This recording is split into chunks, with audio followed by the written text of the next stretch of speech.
Right. Good morning, everybody. Welcome in. Welcome in. We are so happy to have you guys all here. Welcome, welcome. Everybody get settled. Grab your tea, grab your coffee, whatever you need to get yourself ready for this morning. We are so excited to have you all here this morning. As you're coming in, if you wouldn't mind just posting in the chat where you're coming from this morning, just so we know where everybody is and we can understand where our community is today. It's so great to see you all. I'm excited to oh, Western Mass, amazing. That is a great place. I love to be there. Thank you, thank you. London, oh my gosh, amazing. Oh my gosh, California, Portland, so nice. Oh my God, what a great community. So great to see you guys all and our Boulder people as well. Got some people from Florida, Michigan. Oh my gosh, you guys have to check the chat. This is great. Belgium, of course, Albuquerque. We were just visiting there, one of my new favorite cities. I love it. Awesome. Well, welcome, welcome. Great to see you all. We're so happy to have you here. And this morning, hi guys. My name is Stephen Frost. I am the interim director of the Unstable Design Lab here at the University of Colorado Boulder. You may be wondering where my amazing colleague Laura Devendorf is this morning. Well, hopefully snoozing because she received tenure and she is on sabbatical this semester. So we hope she's hanging out with her daughters and having a great day. Congratulations, Laura, on your tenure. This morning, we of course are going to be we are going to be joined by Venancio Aragon, and we have some other few announcements before we get started. Don't forget, we have an amazing speaker coming up on April 11th. I think they're here in the chat. Hey there, Amanda. So please join us back here on March 11th. I don't want us to forget that. A few more announcements for us this morning. Of course, we are the Unstable Design Lab. If you want to see the research that we're doing, we have so many great PhD students, undergraduate students, and master's students working with us this morning. So if you're interested in what we're doing, always check out our website. We would love to see you. We'd love for you to reach out. And of course, Instagram, where a lot of you found us, is a great spot too. As many of you know, our lab is involved with and has produced an open source software for digital weaving, can also be used for analog weaving. That is called AdaCAD. And we have quite an amazing user base of around 300 to 400 active users right now using this software. And we've been doing workshops all over the country for people that are interested. So always reach out. Also, we have a Discord page and of course, all of the videos and a bunch of great demos including an awesome new double weave demo, which thank you, Deanna, thank you, Etta, for putting that together, is over on our YouTube page. You can always find those demos there. And always, send us your questions. We want to know what the community needs and what you guys are feeling and responding to in the software. It's open source, so let's develop it together. Another quick note for you all, this lecture is being recorded, just so you know. And of course, it is going to be available over on our YouTube archive. Give me a couple days and we'll be over there. I hope you enjoy it. All of our previous talks are also there. They're wonderful. We have so many different people coming from the fields of design, technology, engineering, arts, and historical research, as well as costume design and industry, are all over there. So please check those out. We want to see, and then give us your feedback and leave your comments over there on the videos as well. Okay, introducing our guest this morning is Etta Sandry, who is a PhD student in the Unstable Design Lab, and they are teaching the experimental weaving class here at CU Boulder in the Atlas Institute. Oh, one more thing quickly. I did want to thank the De Castro Research Grant for funding this morning's talk series. We have a grant from them to explore the Southwest and Plains region and to understand the landscape of experimental weavers here in the Southwest and Plains region. So coming soon, we'll have a few more talks as well in the fall. All right, Etta, will you introduce our wonderful guest?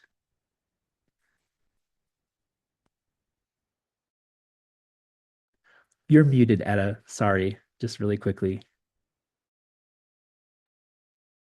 Okay, can you hear me okay now? Yes. Okay. Welcome everyone. Thank you so much for being here. As Stephen mentioned, I'm here on campus at CU Boulder in the experimental textiles class in the Atlas Institute. This talk series has historically run in tandem with this class. as a way to like expand perspectives on what is experimental textiles, what is experimental weaving. I'll just like quickly do a little pan around the room so you can see the students here watching us, joining us today. Yes, and our talk today is going to be given by Venancio Francis Aragon, a Navajo weaving and textile design instructor at Diné College. Aragon is a citizen of the Navajo Nation with Hispanic heritage from northern New Mexico. His scholarly and pedagogical work focuses on the intersections of Navajo textile traditions and settler colonialism, with particular attention to documenting and teaching rare and endangered Navajo weaving techniques. He is currently completing a master's degree in culturally and linguistically diverse education at Fort Lewis College. Thank you so much for joining us today, Venancio, and everyone who's joining in the audience. I'm really excited for this talk.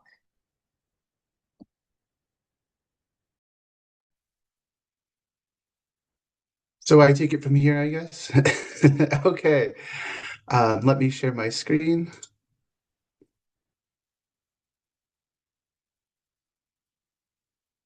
You can all see that okay? Okay, great. Thank you so much for the warm reception and the opportunity to come speak and to share my perspective and this very important American art form. So as the introduction revealed, that I'm a Navajo textile artist, fiber artist, and now an educator. So I was thinking of the presentation theme that I would put forward today. And certainly in my individual practice, a lot of my work is very experimental, but also with the educational, endeavor I've ran down into becoming an educator at the country's oldest and largest Indigenous institution of higher learning at TCU. The experimental pedagogy is developing these ancient techniques and perspectives and philosophies and way of life and mixing them in a Western academic setting. So it appears like my whole life is kind of a big experiment right now. And I think that's probably true for everyone.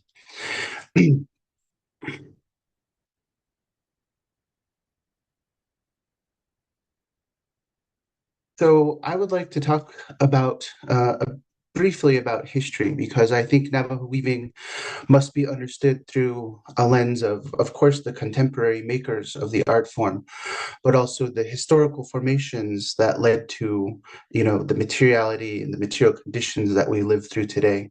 So the photograph with the little domicile buildings, those are in Navajo referred to as hogan or hogans, right? And so they function as multi-purpose rooms. They're places to live. They're also institutions of learning where intergenerational transfer of knowledge has occurred and still does in some instances. And they're also holy places. So religious practice is also carried out through them. So really they embody the architecture of Navajo education. And our history has been tumultuous as have many indigenous peoples in the country. And so these photographs are from the 1860s when the Navajo people were basically living in concentration camps in the far eastern area of New Mexico, a place called Fort Sumner or the Bosque Redondo.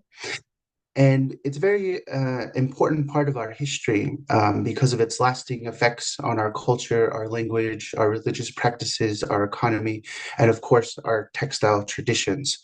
So the Navajo people, as well as many other indigenous people, had these conflicts with westward expansion and European American settlers.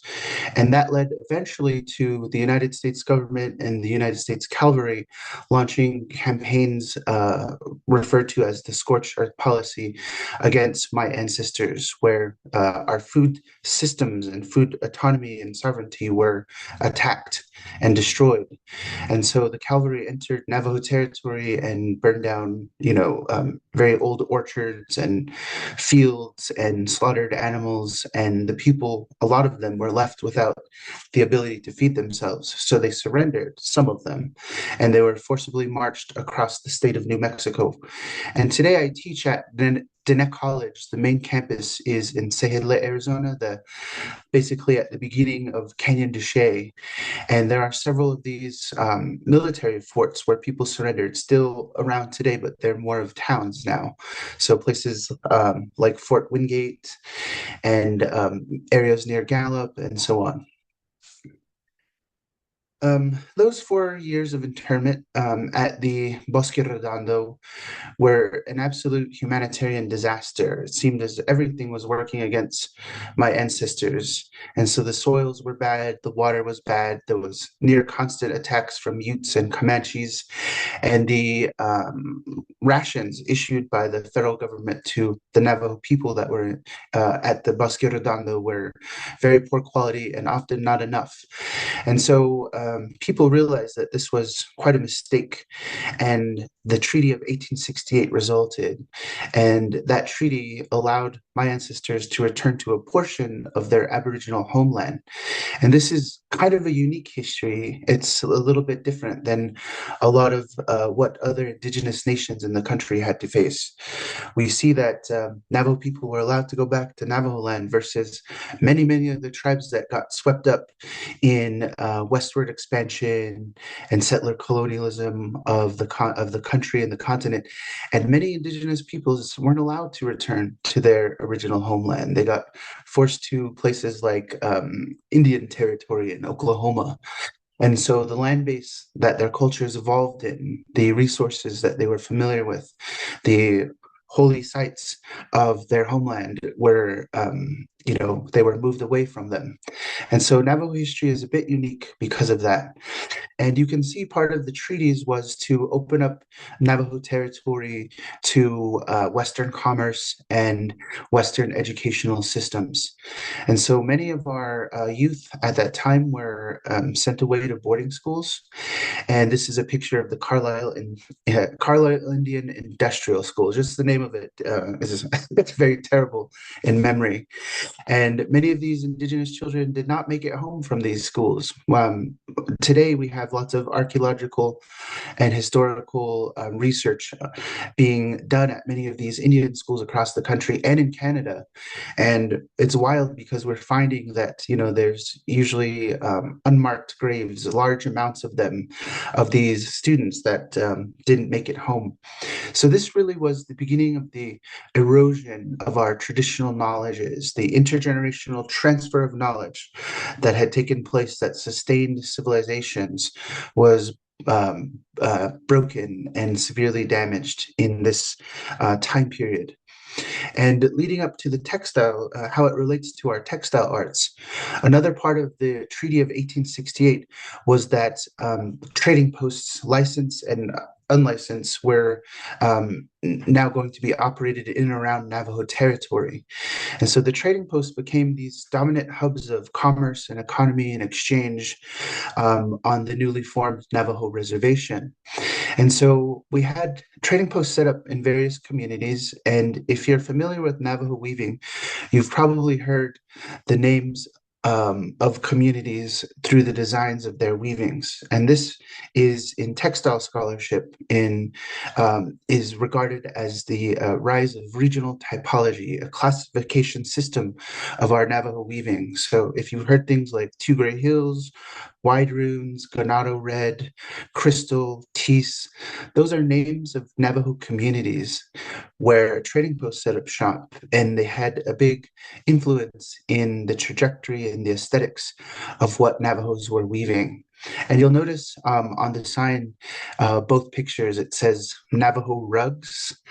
And I'd like to just make a quick note that before the 1860s, and before the rise of the trading post era, weaving of rugs is a very foreign concept to my people. We created our weaving tradition was born from utilitarianism, and so we once created blankets and clothing and equestrian gear and ceremonial objects.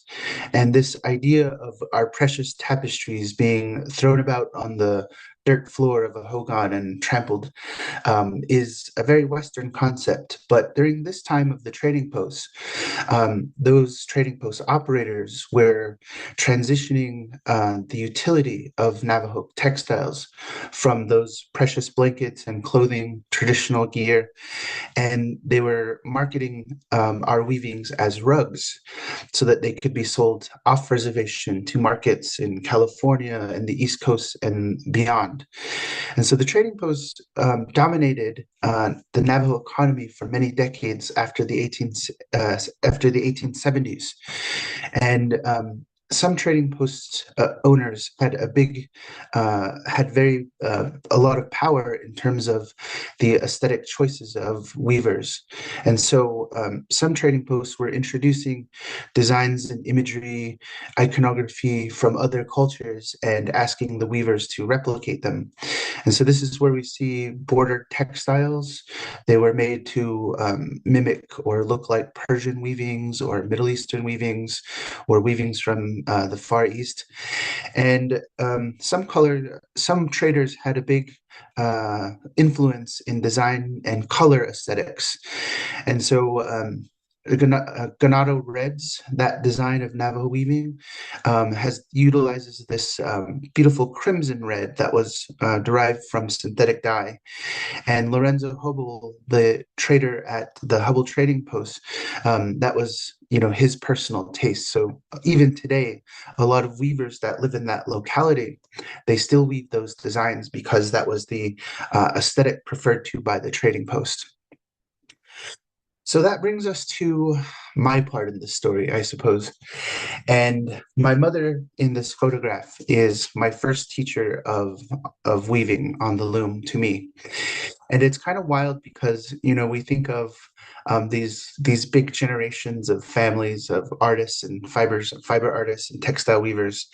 And, a lot of my Navajo people, they'll say, oh, I'm a fifth generation or I'm a sixth generation Navajo weaver. And I probably am too. And we can't really go back in time to know that. But when I was a child, my mother wasn't actively weaving. I didn't even know that she possessed the knowledge of that art form. It wasn't until I was, in grade school and our Navajo teachers made for us this cardboard loom project that was, constructed with probably cotton twine as the warp and, crappy acrylic yarn as the weft with popsicle sticks as the shuttles and so I took this project home and my mom, she looked at it and she goes, let me show you how to put a design in there, because we were all weaving, just these linear stripes in a very basic way. And my mom showed me something like what is in the photograph, our family's designs of making these eye dazzler geometric motifs. Of course, mine was probably very simplified. It was probably just an hourglass shape, but I instantly fell in love with the knowledge. And so I inquired to my mother, I said, how do you know how to do this? And she says, well, when I was in high school and when I grew up, all of your aunties, my sisters, and your grandmother, we were weavers. It was how we bought groceries, paid the bills, bought new shoes for school. And the last thing I wove was a really large textile before I went off to college and then met your dad. And so my mom was working wage labor to support the family all through my younger years. And after she revealed that she had this knowledge, I felt it was important that she showed me how to do it. So by this time, her mother had passed on, and we went around and sought out her weaving tools. And so from sheds and closets and drawers, our family members who were once weavers who didn't practice it anymore, they gifted me those tools, and my mom and I reassembled that toolkit and I began my instruction and never looked back ever since. So these are some work from my mother here. And this is more of her contemporary style. When I was first learning from her, she was, using, basic colors that are very typical of Navajo weaving. Any kind of neon or bright colors were kind of not in our repertoire yet. But this is my mom's modern work, and the central piece she refers to as kaleidoscopes. And a lot of the weft yarns in these pieces I have dyed for her as well. So in a lot of ways, we collaborate on these works. And so, as you'll see later in the presentation, I have I don't know, outrageous sense of color usage, and I throw everything at the wall when I weave.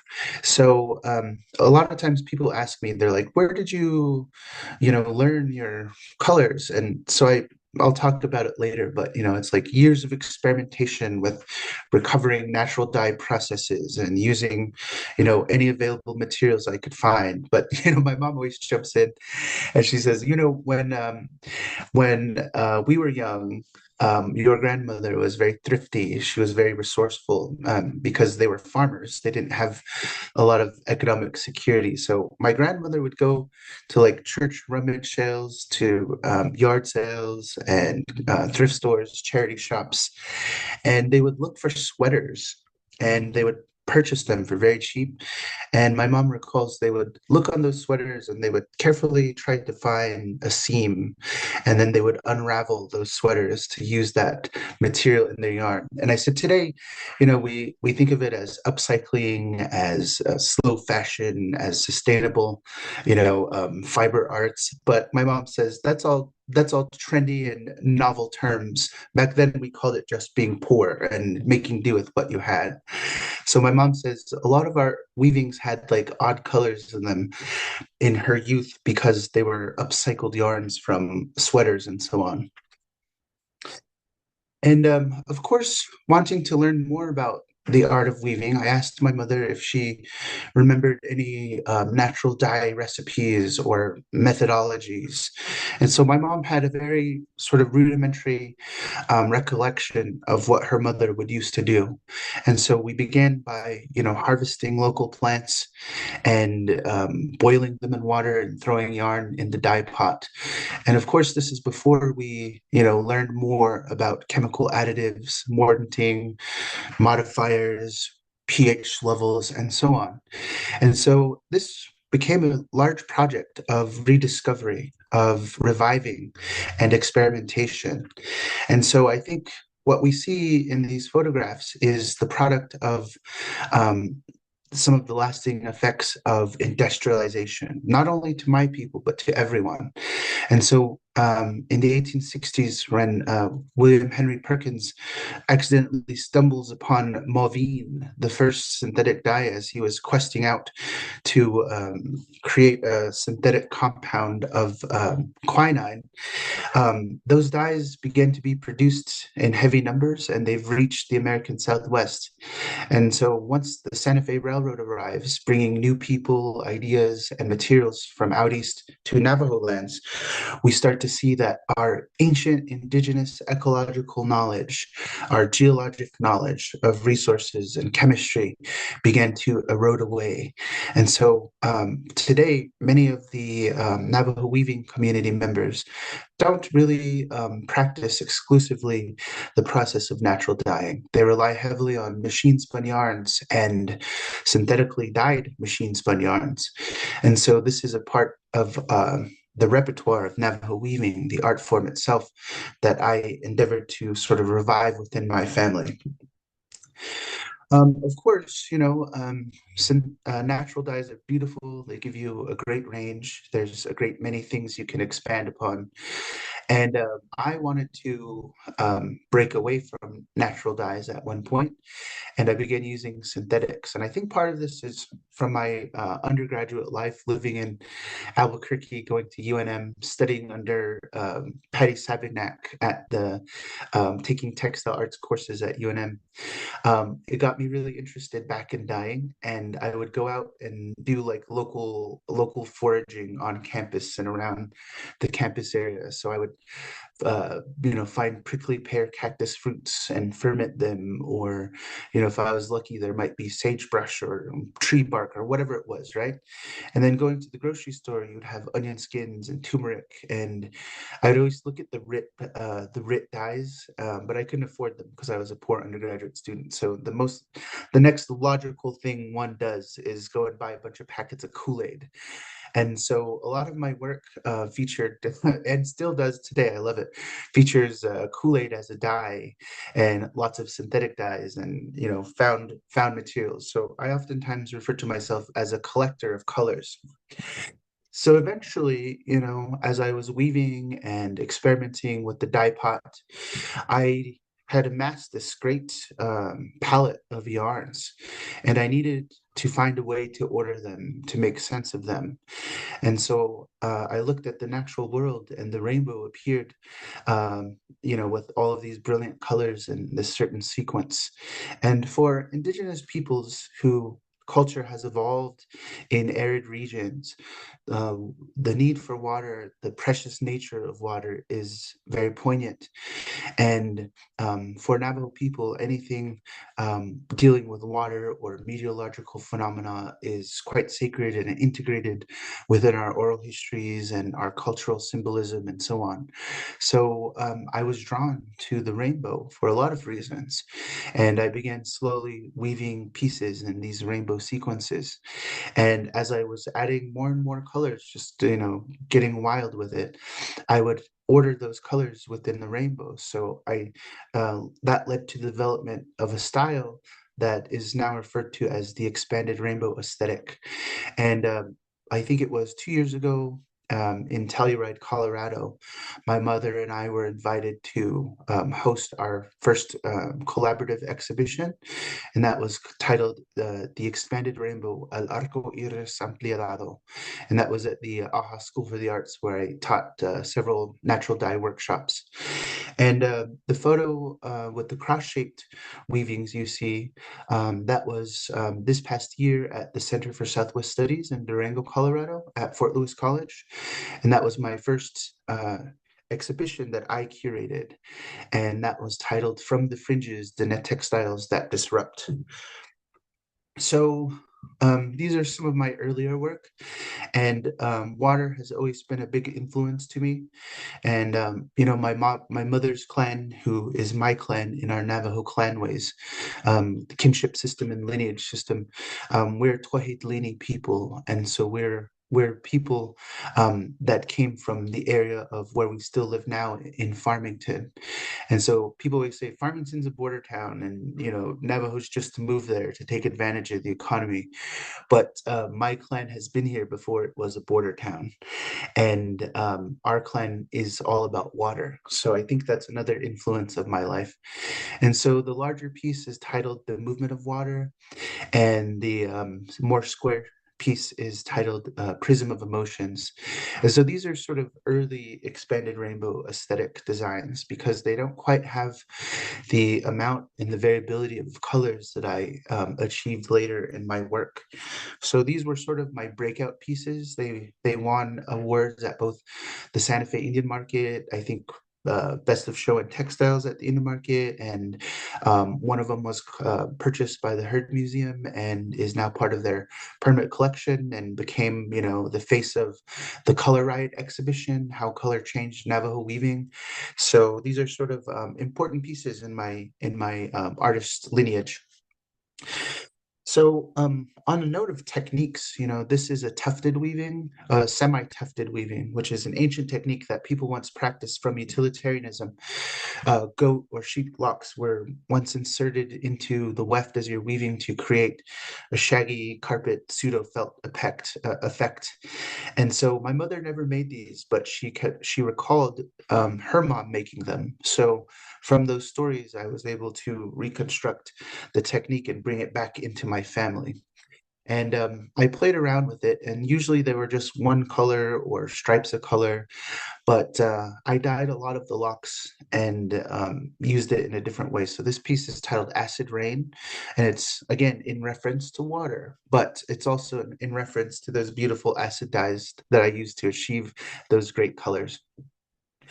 So another tufted piece, that one is a polychromatic saddle blanket. So that one mimics the form of utilitarian pieces of old. Another important one of my works. And the one with the zigzag shapes, that's a wedge weave. Wedge weaving is, by textile scholars' analysis, is an in situ Navajo development. We don't see it used by any other cultures in history. Of course, like certain parts of weaving, like European tapestries, they might have wove at an angle for a certain bit, is the characteristic of wedge weave. But Navajos were the first one to use it throughout the entirety of their piece. And so rather than weaving flat at the fell line, the wefts are inserted at angles, and they create these really wild effects on the structure of the warp. And so you'll notice the edge of the piece sort of has this wavy effect, and the picture should be better quality, but you can't really tell. The piece itself is ripply, and it doesn't lay perfectly flat. And so this characteristic of wedge weaving probably contributed to its near extinction and decline. And so textile scholars believe that it was due to the influence of trading post men, where they were trying to sell Navajo weavings as rugs. And this type of technique, not laying flat, not having square corners, was probably not in favor of being a rug. And so in about 1890s, we see them drop off of the material cultural record of weaving. And until recent decades, we see a revival going on in Navajo weavers' homes to bring back and utilize the wedge weave. And indeed, we have lots of great wedge weavers. And outside of Navajo communities, wedge weaving is now being taken up as an art form. And I think when we do talk about wedge weaving, it's not just this, thing that materialized out of nowhere. We should always talk about the communities, the progenitors who originated that technique. And whether you're weaving it on a Navajo loom or not, you should pay homage to the people, our grandmothers, who developed it and kept it alive. So in 2020, I had a opportunity. I was awarded a fellowship at the School for Advanced Research in Santa Fe, SAR as it's known. And my project at SAR was to utilize the resources of the Indian Arts Research Center collection, which is one of the largest collections of Southwestern Indigenous textiles in the country, and launch the first full comprehensive examination and classification project of any non-tapestry Navajo techniques. So I was in the world of twills and two-faced weaving and hybrid techniques that deploy both of those techniques or more in one textile. And my project was to identify them, possibly recreate drafts of them for the benefit of my own people so that we can continue making them. And then also to weave a series of textiles in my own aesthetic that, embody those various techniques. So this is where we get into rather little known territory for most people about Navajo weaving. Most people look at the tapestry techniques and the beautiful geometric designs and the regional typology, the different patterns or whatever, and that's their understanding of Navajo weaving. But Navajo weaving is much more diverse, and the technical and aesthetic abilities of our ancestors have been, sort of overlooked. And so I really enjoy those techniques of old, those techniques that derive from our utilitarian history. And after my work at SAR, so I won't go through all of the like twill techniques and the two-face weaving that I found at SAR. That's another lecture you could easily look up on YouTube. So this one's different. And so experimentation, trying to revive those old techniques. The central photograph in this slide is a technique that we identify as two-face checkers. And so the School for Advanced Research, in all of their thousands of Navajo and Pueblo weavings, only had one of these two-face checkers. And so I spent a couple weeks with it, and I looked at it, and eventually, after a few trial and error experiments, I was able to set mine up and weave one. So the first one I did was like rainbow checkers, but in the last 2 years, I've been sort of having this moment where I'm, shedding myself of all colors and reductivist methodology to a monochromatic environment. And I think that's cool. It's hard to do for someone like me who uses so much color and enjoys the therapy of color and how it makes you feel. And when you shed yourself of all of that, it's quite a task. And so this piece is based upon the op art movement of the 1960s with those great artists like Victor Visorelli and Bridget Riley. And so Bridget Riley did this great piece titled Study in Squares. And she painted black and white squares, and she would ever so slightly modify the size of them to create this visually interesting optical area. And so this is my homage to the op art movement of the 60s and to Bridget Riley through an ancient Navajo technique interacting with movements in art like the op art movement. And I think we're forced to remember that, cultures and art forms, we never stand alone, but we always interact with each other. It's the universal human language of textiles. Here we see another tufted piece, and as I looked at a lot of these pieces from different institutions, if you're lucky, you might see one or two, and oftentimes they're just in plain colors. And the tufted side is actually the side that you're working on, and the back side is where you see all of those dots with the geometric designs. And my tip of the day, I think, is that when you're doing this tufting technique, that mirrors become very useful things. So this is a wedge weave, and this wedge weave also embodies or utilizes two other tapestry techniques in Navajo weaving. There's the seeds and the crystal lines that you see where the rainbow border is. And wedge weaving is wild, but this really shows you the sort of effect on the salvages of the piece itself. And if you were to look at it up close, you would see the warp threads are pulled in one direction and then pulled in the other. And so that's very hallmark characteristic of this technique. But again, doesn't ever lie perfectly flat, and that probably contributed to its decline.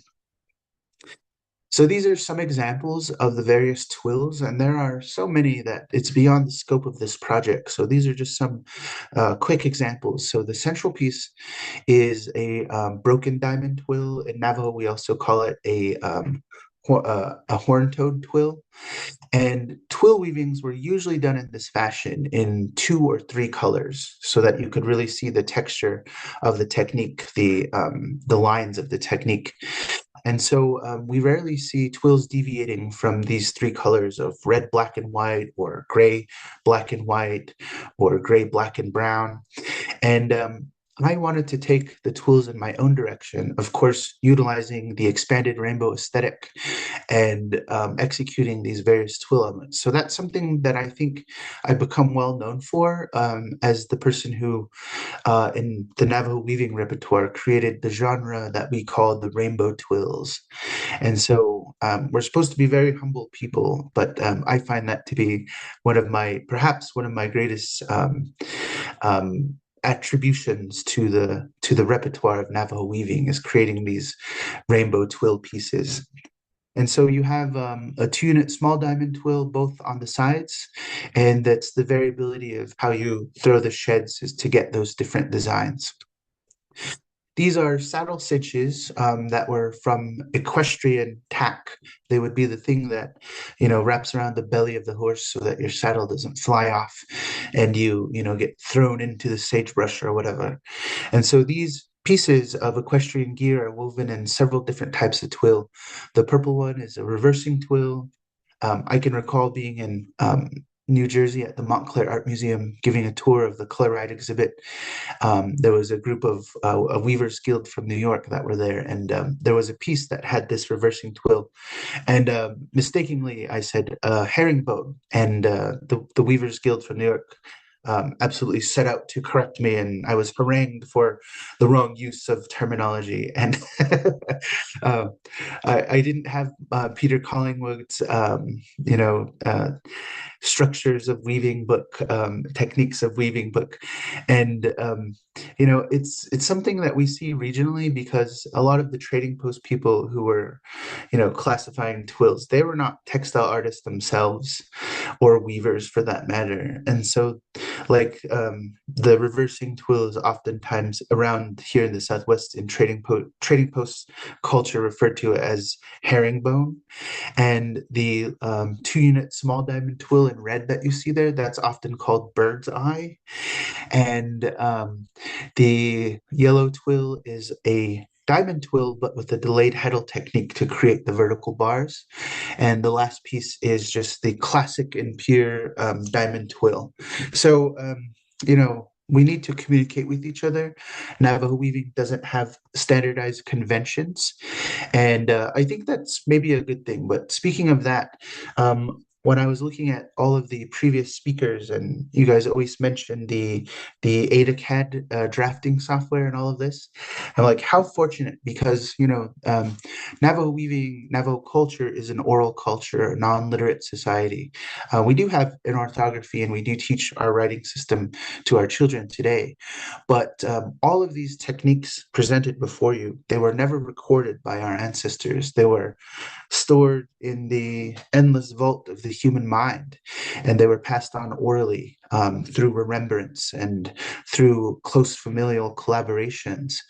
And so that's a little bit a challenge for modern society, where we're so dependent upon the written word and artificial intelligence remembering things for you. This is a two-faced weaving, and so it's titled Rainbow Cosmos, and you'll notice that the front and back are totally different. And up at the top on the photograph, you'll notice there's a little break in the border.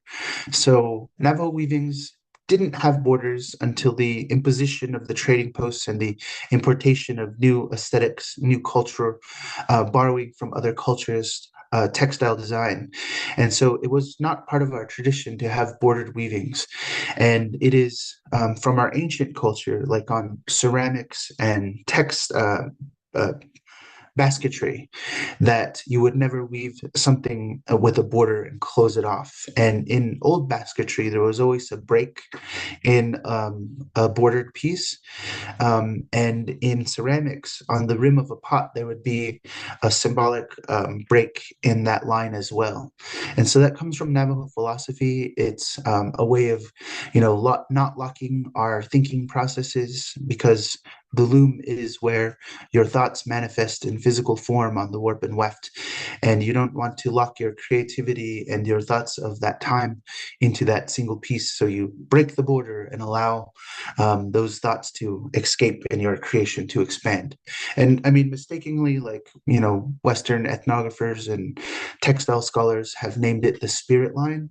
And indeed, in Navajo culture, we don't reference it as a spirit line. It's titled, it's believed as the way out for your thoughts. And in Navajo, we say, it is the way for your thinking to escape from a piece. So this is a hybrid technique. This is where we have the two-faced weaving with the diamond twill set up in one structure. And so these are all 4-shaft techniques. This one is all of my hand spinning, natural dyes. Indigo is the dye. And so there are great variability of these. And when we think of the work of our ancestors, they had so many different types of twill that potentially, we're only approaching a small amount of them to be able to produce them today. So there is quite a lot of value to the access of indigenous descendants to the material culture of their ancestors. And so the photo where I'm photographing is at the Heard Museum in Phoenix, and the other one is at the Center for Southwest Studies in Fort Lewis College. And these are where I encountered these crossed shaped weavings, Somehow, for whatever reason, were unknown. The ancestors of the past defied the limitations of the shape of their looms, and they innovated and experimented to create these interesting shapes. In textile scholarship of Navajo weaving of the Southwest, there are very little references to them at all. And if they are referenced, they're disregarded as curio items, as tablecloth covers. And for me, the cross shape is very important because in our Navajo symbolism, the cross shape represents Spider Woman and Spider Man, the originators of where we got our weaving knowledge from. And so I set out on a multi-year journey to experiment and replicate and reverse engineer these cross-shaped weavings. And these are the result of that institutional collaboration of being allowed access in institutions. And according to my curator friends, there's probably only a very small handful of these cross-shaped weavings scattered throughout institutions and maybe a few in private collections. So to date, I've only created about 5 or 6 of them. And so my pieces are, um, in the rainbow, expanded rainbow aesthetic, but also I attach with every piece I create curatorial notes. And so for me, I referenced a lot of our indigenous oral histories to create them. And so this one, the one with the white border is a tufted border, and that one is in reference to the creation story and Spider-Woman.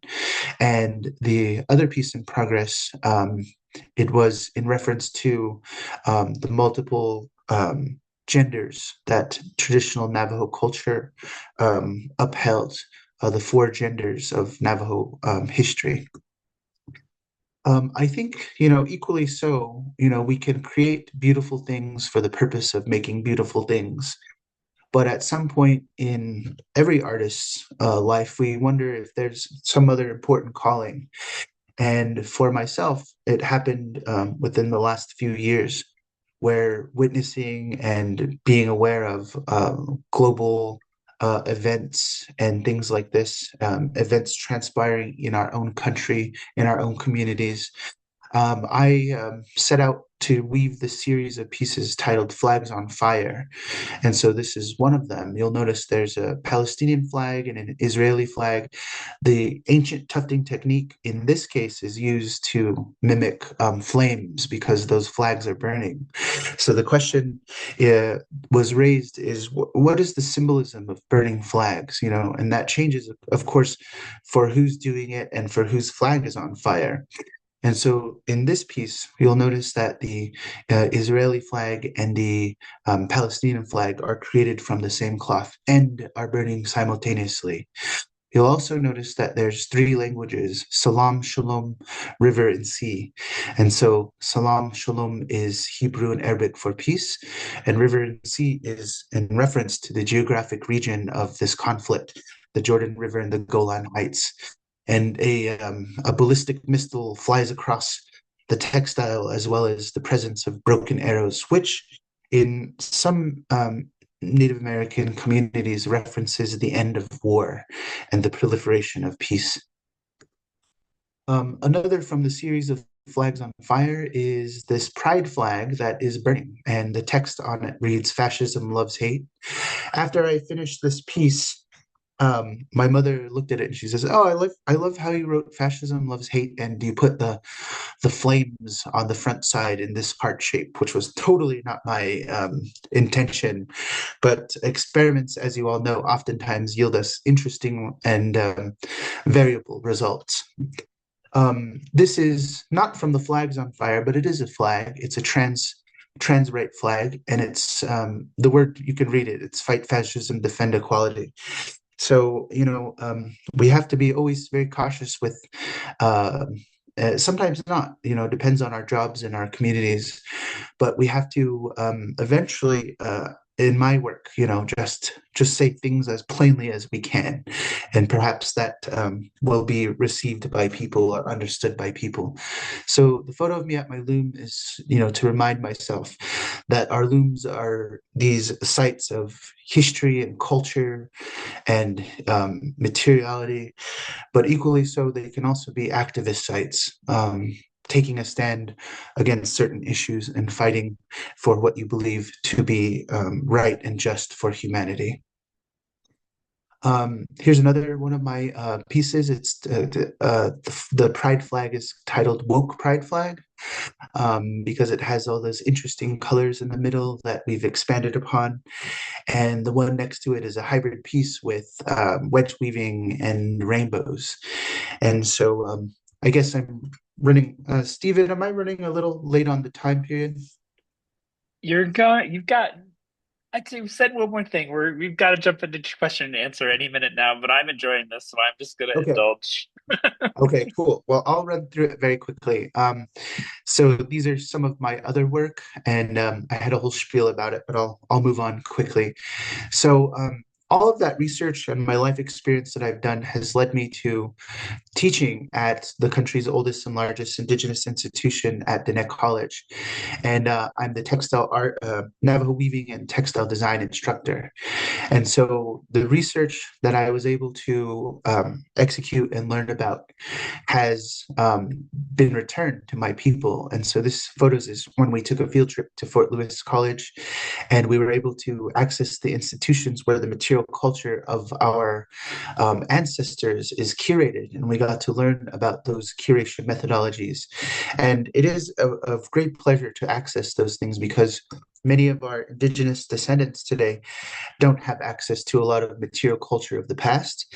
And so to have that opportunity is grand because it leads to a lot of potentials, reviving old techniques or just learning from the weavers of old. So at Diné College in my textile arts courses, we have a whole course dedicated to the art of hand spinning, and also another course dedicated to the chemistry of natural dyes. So those two art forms, equally along with the weaving, are inseparable from each other. And I think that weavers today, we oftentimes forget that because we're used to just, buying yarns that are mill spun or chemically dyed already. And so to start from the ground up process is part of our curriculum at Diné College. So you'll see in our studios, we have lots of materials and equipment and great lighting. And so this is very strange because Navajo weaving was usually taught in the home, and it was kind of a private affair as you learned from your parents or whoever. And so a lot of these students don't have that opportunity. The weavers and their families are gone. And now we're sort of forging a new community. And this is quite an experimental model of Indigenous pedagogy. How do we teach this ancient art form in the setting of a classroom, right? You'll notice we do lots of experimentation with dyeing. This photograph shows us, last semester when I was teaching the students about cochineal and its wonderful reactive properties to pH and modifiers. We also look at the local plant resources we have. Many of the students come from a variety of communities. And so I encourage them always to experiment with their local flora. You'll see cottonwood leaves as something that we utilized. And once again, just a focus on local plants. The spitting, we do have a lot of shepherds and people who raise sheep, and not a lot of people do the hand spinning process. So we're gifted in that respect because we get lots of donations every spring from people that would normally just toss out their wool because there's no price for it now. So they gift it to us, and we're able to incorporate it into our materials and resources and constructions. Today, we're fortunate, we have to abide by, fire safety rules. If I had my way, we would build a fire outside as in the days of old and be using a fire for our dyeing. But we have, clean burning fuel like propane burners and so on. And this last photograph I'd like to close on. This is actually, I have no children. I think a lot of my students are sort of children, but they're adults, so it's a little weird. Many of them are older than me. But I don't have any children of my own. My brother, however, does. And so this is one of my nieces. She goes to school overseas in Switzerland. And when she's back for the summers, my mother and I often have a loom set up for her. And that little metal loom is the same loom that I began teaching on that we recovered from my grandmother's tools. And it comes full circle. History um, takes you in wild places, but with need and people who are willing to put in the work, there is always hope. And I think that's a good reminder for all of humanity is that these ancient art forms, although we may not, need them in our everyday lives today in this thing we call modern civilization, post-industrialized civilization, right, interconnected civilization, we need them for a lot of reasons because we preserve the knowledge of our ancestors, we preserve a lot of our philosophies and symbolism and religious practices that are integrated in them, and they give us tangible and intangible benefits, something that is not so easy to describe, a sense of value and worth. And if we can make them accessible to younger generations, if we can make them meaningful and apply them to the situations in their current lives, I think our art forms will endure and continue. And I think that's my role as an instructor now at Diné College and working within my own community on Navajo Nation. So thank you very much. I'm probably over time, but a lot of important things to say. All right, let's get to the questions if we have any. Well, thank you so much. Will you unshare your screen really quickly? Thank you, thank you, Oh, everybody. sure. Let's give Venancio a round of virtual applause. Put some claps up there. Thank you so much. That was wonderful. I enjoyed that so much. I learned so much. And I will keep my questions. I want to get to everybody else's questions that are here. That was powerful. Absolutely agree with some of the comments in here. I think just a very great and quick technical question that we can ask. Rebecca asked that practice of breaking the edge in ceramics, that practice of having the imperfection in the Diné weaving. Is there a name for that? That's what she asked. She wanted to make sure she named that practice correctly. Oh, I think a lot of people today refer to it as the weaver's pathway. And on also Navajo weaving, we have what people used to call lazy lines, and nowadays we call those weaver's lines. So that's a whole nother topic, but a weaver's pathway rather than a spirit line, right? Okay, I love that. And I think we have so many other questions in here. I think one really interesting question that I have for you that I've been wanting to ask you is that I saw the other day you do an exercise with your students, mirroring your own experience where you found your grandmother's old loom, where you found all your ancestors' tools around the house in the closets. And I saw you had your students do something similar in the classroom. Could you talk a little bit about that exercise? So most of my students, this happens every semester. I'll do a survey and say, how many of you come from weaving families? And of course, everyone raises their hand because, weaving is sort of our thing as Navajo people. And I ask them then, who is the last practicing person in your family that weaves? And many of them say, oh, it was my grandmother or my great grandmother, or I have an aunt who weaves, but she's older. And so, we're kind of becoming separate from those people, our elders who can teach us. So many of the students come to my courses to take the weaving class, and when they get into it, they're like the only one in their family that's interested in learning. And so usually the elders in their family will see, okay, now this person is learning, so I'm just going to give them all of these tools of their relatives. And so many of my students, they inherit these fantastic toolkits of old. And that's something that happened to myself as well as, many of the younger generation, because I think there's nobody else who would be using them besides those students who are in my courses. And so that's fantastic because you have a great connection to your own family history and to your culture. And, those tools call to us. They want to be used again. They want to be remembered. And I think that's something in our blood as the Diné people is, those weaving tools are very sacred to us. They have a lot of symbolism. And having them in your home and using them is like having a relative watch over you. Oh, thank you so much. Another question I see a lot in the chat is people asking, what are your recommendations for resources for people who maybe don't live in the Southwest region? We have people joining us from all over the world. Do you have recommendations for how they might learn more or maybe take a class in some of these techniques? And and how you feel about that? Well, certainly there's a lot of books and literature that have been compiled by Western ethnographers and anthropologists.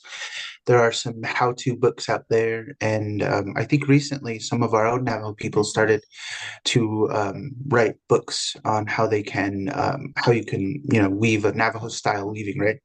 Because if you're not a Navajo person, you're weaving Navajo style, not making Navajo textiles. And at Diné College, we serve mostly our own indigenous community, and there are lots of other great weavers that travel outside and have created a whole system of teaching the art form outside of our communities. And that's something I typically don't do. I've had many offers to, but in my perspective and with my research, this is a problem that came up at School for Advanced Research is, how much of these techniques do we put into the public domain to make them accessible for people? My belief and the belief of many of our weavers and our leaders is that those techniques are intellectual properties of the Navajo people. And so I think in our communities, we should first have the moment of which we haven't had the discussion of the appropriateness of how much of our cultural knowledge should be available to share to the outside world. And my personal opinion is that we should work very hard to perpetuate and teach the knowledge within our own communities to stabilize the art form and its longevity. And then we can have that discussion of teaching outside people this art form. And for us, it's not just a craft, it's integrated with symbolism and philosophy, our history, our language, and our religion. And if it becomes consumable in the industrialized world, prepackaged Navajo weaving kits where you have everything you need to get started, it it becomes a reductivist spiral where Navajo weaving will become much like crochet or knitting that has lost its cultural connectivity and has lost its spiritual aspects. And that is my greatest fear of teaching weaving outside of our communities. But it happens, and there are resources available if anyone's interested in learning. But my belief is you should learn everything you can about the cultural history and the people that this art form hails from to fully understand its beauty and its complexities. Thank you so much. That is a wonderful note to unfortunately have to end this talk on. I appreciate everything you've shared us today. Your knowledge, your research is amazing, and I'm so excited to dig more into it and read some of your writing about it as well. Thanks for being here, and everybody, thank you so much for coming, and we will see you back on March 11th for Amanda Caretti's presentation. And thank you, Venancio. Let's give you one more round of applause. Thank you so much.